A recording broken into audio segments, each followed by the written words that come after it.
Hi, everyone. Today I have Dr. Jeff Parton with me. He's my guest on the webinar. Jeff's a good friend of mine and a health professional in Seattle. And today we're talking about discipline. How can someone become more disciplined as a health professional, and how important is that to your practice and career? And we're going to talk about 3 ways that you can become more disciplined and the benefits to your practice. So Jeff, welcome to the webinar. Hey, Carrie, how's it going today? Good, good. So tell our listeners a little bit about you. How long have you practiced for? Um, just, where do you practice? That type of thing. Okay, my name is Jeff Parton. I'm a chiropractor. I practice in Mercer Island, Washington. I'm going to be coming up on my 20-year anniversary this year of being on Mercer Island. Before I was here, I practiced in a place called Marysville, Washington, and then I also practiced in Edinburgh, Scotland prior to that, which was a really cool experience. Awesome. So, yeah, so like I said, I've been a chiropractor for a long time, and I absolutely love chiropractic. It's one of the most important things that somebody can do for their health. I think it's the foundation of their health, and most people haven't been to a chiropractor, and if they have, they're not even getting the maximum benefit they could have. So it's so powerful what it could do to your body and your overall health, and that's what we take in with patients, and I just absolutely love it. It's just changed my life, and it's changing lives of patients every day too. Mhm. As far as discipline, tell me more about how you've worked to become more disciplined in your practice and just in your life in general, in your daily routine. So discipline is something that used to be really hard for me, and I'm sure it's hard for everybody. And you have to work really hard at becoming disciplined. So one of the first things that I had to do was to ask myself, why?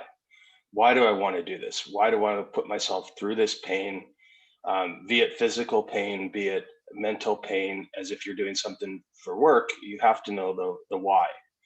And so that is really powerful, to know the why. And if you know why you're there to serve, what you're trying to do, what you're trying to offer for humanity, it makes it a lot easier. I mean, we are saving lives. We're making a massive difference in people's lives. And that has to be the foundation. But then from there, you have to believe in yourself. Now, we live in a very challenging world and challenging times, and you turn the TV on, it's easy to get negative. You talk to friends, family, people in your life, they can bring you down. I like to call them dream sucks sometimes, not saying every one of your family members is like that, but they can be. And people are going to tell you you're not good enough, you're not smart enough, and your worst enemy is going to be yourself. So you have to believe in yourself. And so I had to work really, really hard to actually learn to love myself and to believe in myself. And so I have lots of techniques that I like to use to do that and to work on that, by taking care of your body. It's the foundation. If you don't take care of your body, you can't control your thoughts as well. You can discipline your mind through affirmations, through meditation, through scripture, through prayer. Those are all awesome ways to do things.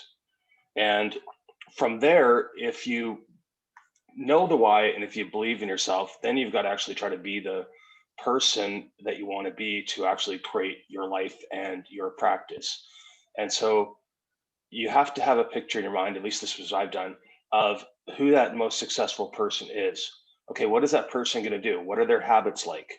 And so I'd actually like write out the day. Okay, this person wakes up at 4 o'clock in the morning, they meditate, they work out, they do this, they work on this, they work on this. And I've got the whole day from 4 a.m. to 10 p.m. pretty much scripted out. Now there's a little bit of grace in there for some personal time, but it's really easy when you get in the moment, get in the heat of battle, as I like to call it, life. It's easy to kind of get knocked off the horse and kind of not know where you're at. So if you have a plan and you can follow to that plan, then it's really easy to kind of create that, or easier.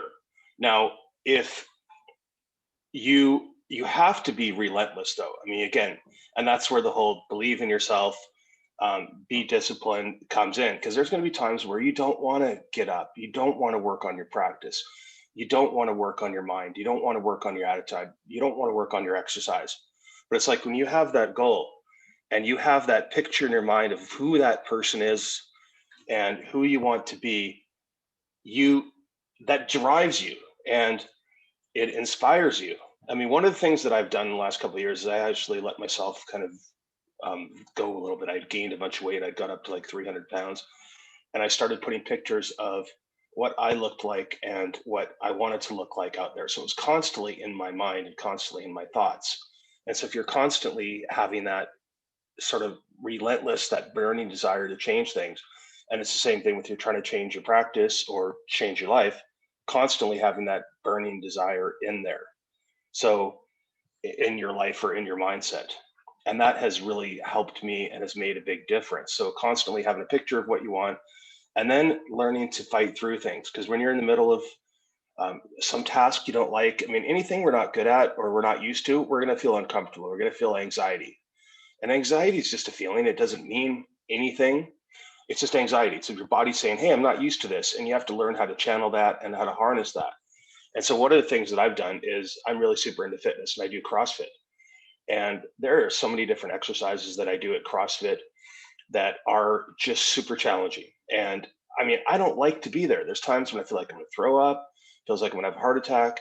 And if you can take that pain and actually imagine that when you're in other areas of your life. So you're starting to do something, you're working on a project, you're trying to learn how to make YouTube videos, and you don't like to do it. It's the same thing. You got to take in baby steps. You know, when I'm in CrossFit, if we got a set of 21 reps we got to do, and it's really hard, and they want us to use a lot of weight, we do 7 sets, 7 reps, take a little break, do 7 reps. So baby step it. You know, like if you, I think I heard one time, how do you eat an elephant? You do it one bite at a time. And so it's like break your projects up, your goal into little baby steps. And it's like, okay, conquer that one, conquer that one, conquer that one. And, you know, that has been really working well for me. Now, our mind is going to be a whirlwind of emotions, and it's going to be easy for us to get off track.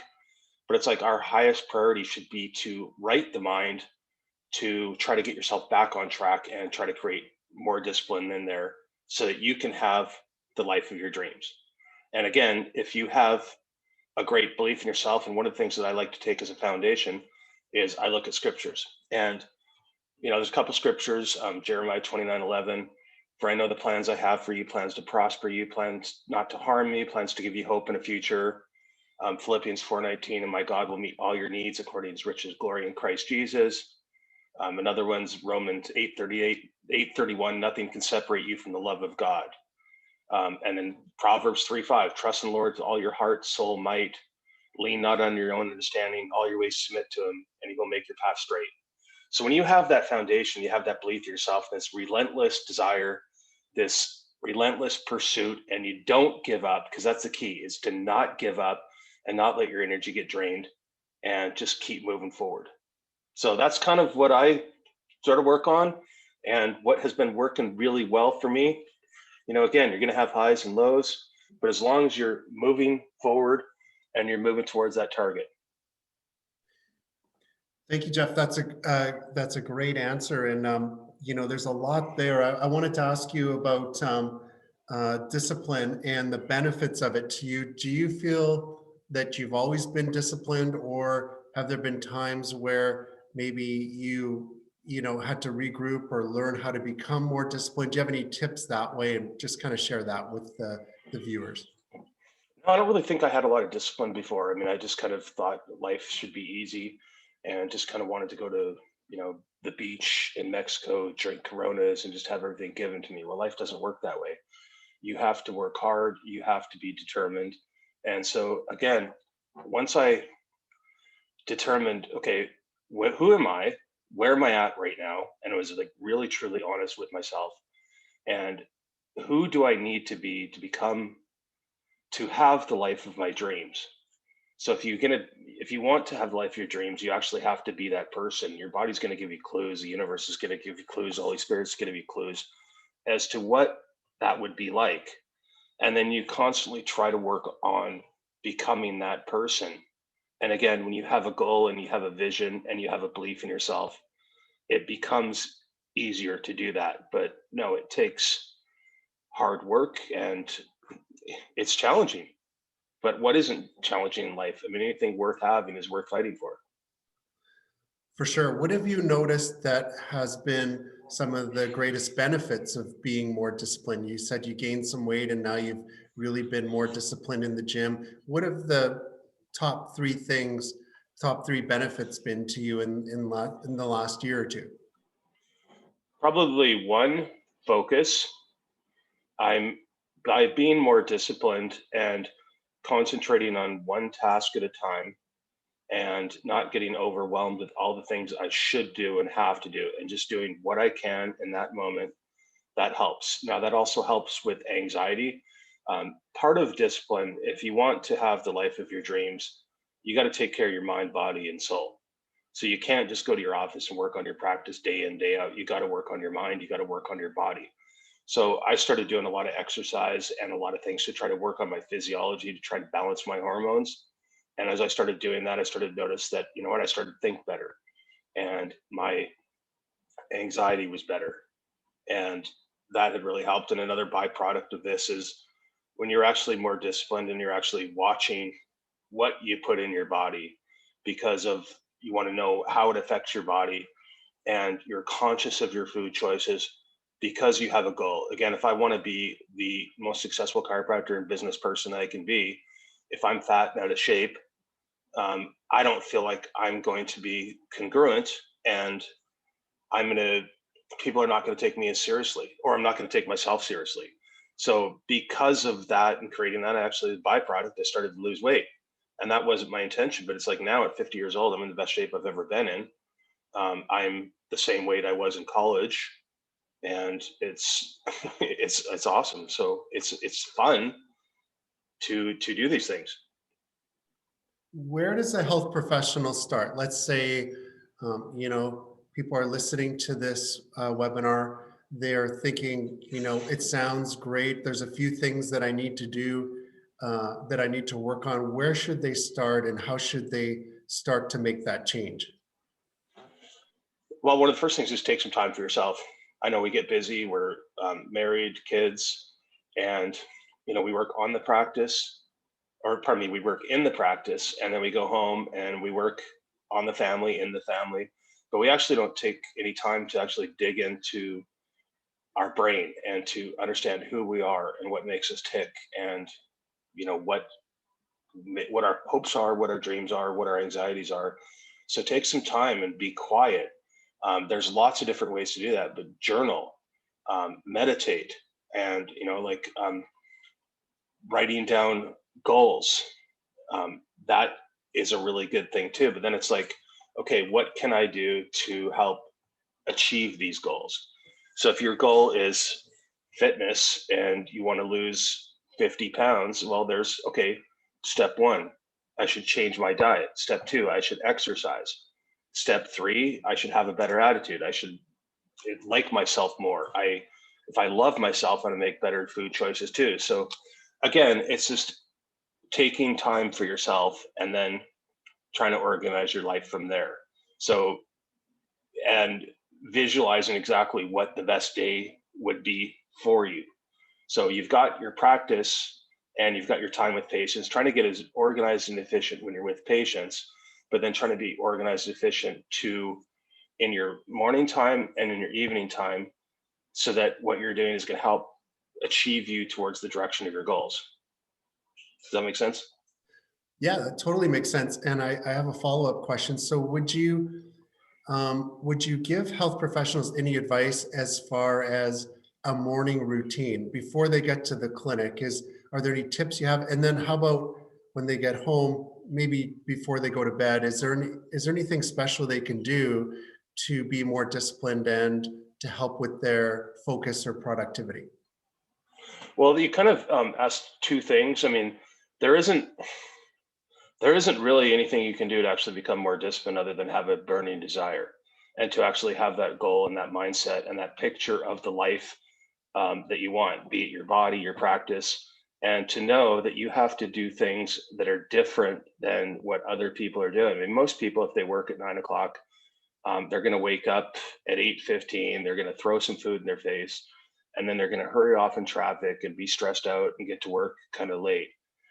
You've got to actually treat your life like it's a vacation and like you're not stressed out all the time, and actually start focusing on it. So when you wake up early, and I used to hate 4 o'clock. I mean, it's a hard time to get up, but now I just absolutely love it. My bio clock is always like between 3:30 and 4. I mean, I rarely have to set my alarm anymore. I'm just like, boom, eyes are open.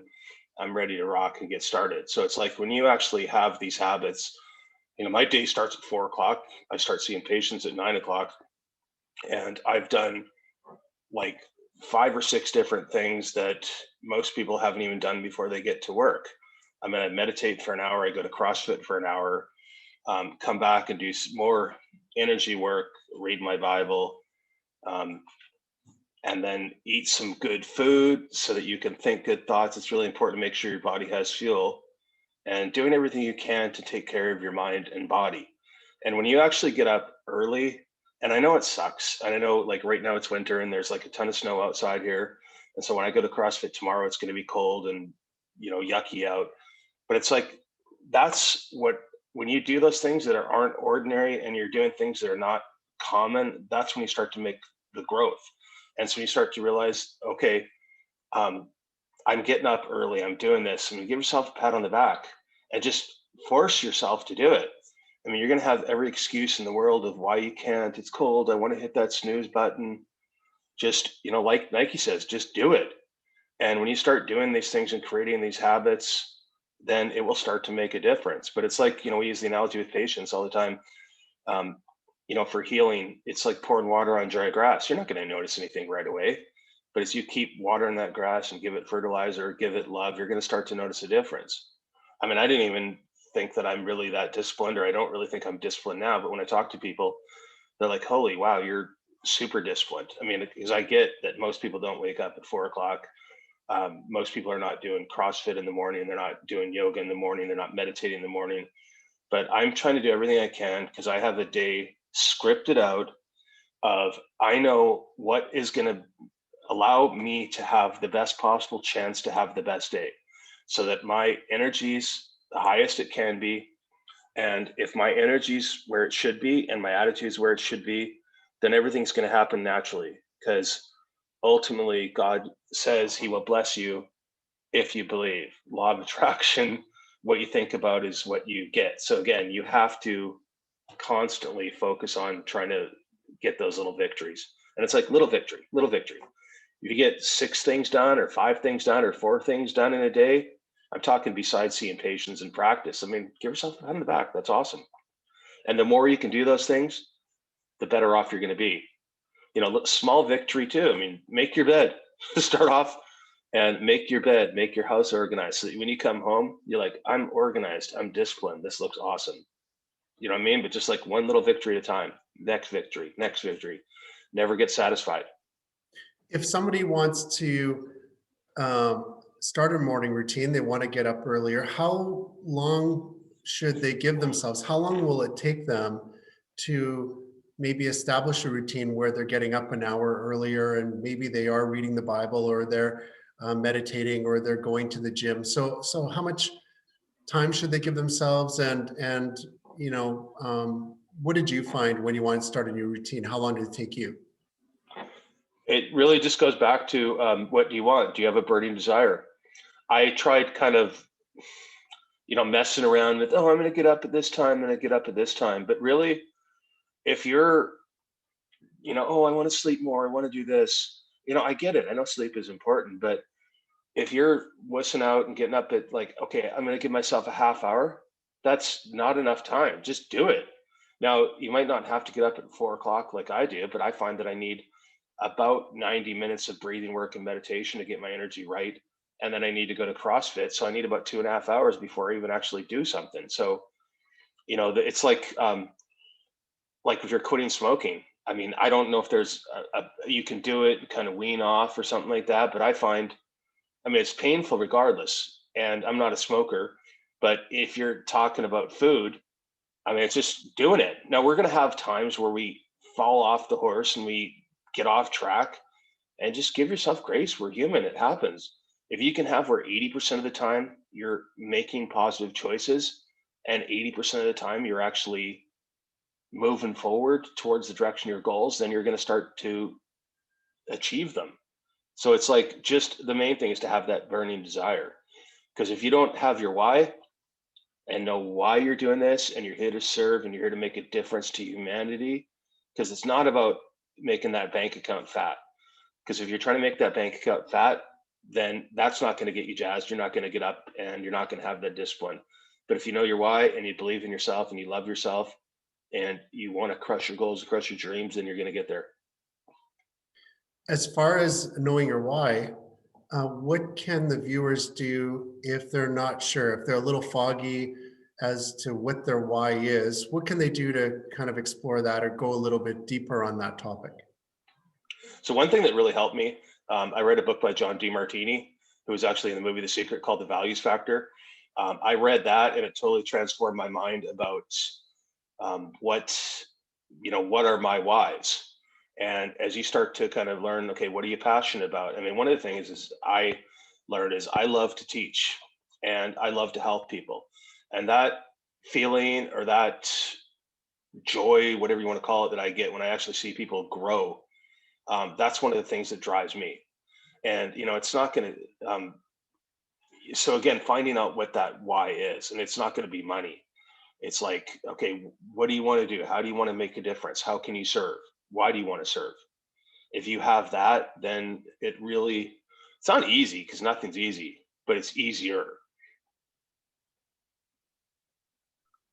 Jeff, is there anything else you'd like to add before we close? This has been a really great interview. We've covered a lot of ground here. Is there anything else you'd like to add before we wrap it up? I don't think so. I think we've covered it all. I just, want to tell everybody, just, if you're not where you're at and you're not where you want to be, give yourself some grace, give a pat on the back, and just keep moving forward. Just try to get a little bit better, you have a goal of where you want your life to be, but if you're here and your goal's here, you're not going to go from point A to point Z. You got to go through point B, point C, point D, and just like trust the process, trust God, trust that you're in the right direction, and just like keep doing it one moment at a time, one moment at a time. So just enjoy the ride. That's what I'm trying to say. Jeff, can you tell our viewers again where they can reach you, where your practice is located, and what your contact information is? Yeah, my practice is Mercer Island Chiropractic. You can get a hold of Dr. Carey at True North Practice Management, or you can get a hold of me.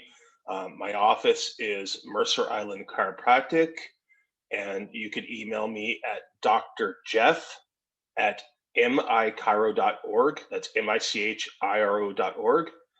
Or if you want, you can text me. My cell phone's 206-551-JEFF. Jeff, thank you so much for being on our webinar today. I really appreciate you being a guest and a good friend, and we look forward to having you on the program again soon. All right, sounds good. Thank you very much. Thanks for having me on.